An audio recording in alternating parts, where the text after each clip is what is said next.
in Google Classroom with your password, you're going to see all of your classes. So these are Caroline's classes, and I've made one that is exactly like our class, plus I put a couple practice things in it.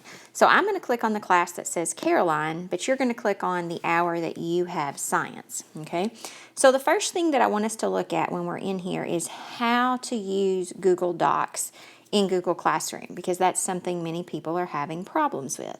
So you're going to scroll down until you find the Biotic and Abiotic Factors lab, if you've not already done that lab, and there's a Google Doc attached to it. Now Caroline has already done that and turned it in, and you can see it says graded here, so we're not going to be able to look at that on hers, so I made one that's a sample just for her, and it's called Practiced for Video, and it says it's assigned.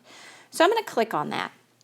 Now, when I click on it, you would normally have your directions that are in here, and in the bottom right-hand corner, there's a button that says Assigned. You're going to want to click on that.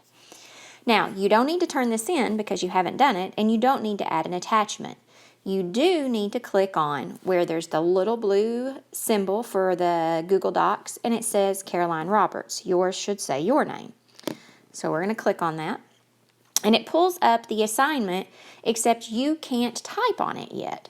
So in the upper right-hand corner, there is a box with an arrow coming out of it. I want you to click on the box with the arrow, and it's going to take you to Google Docs.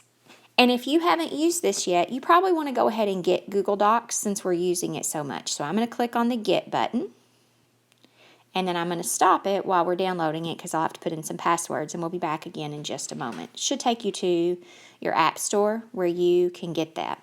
So again, I'm going to stop the video for just a second.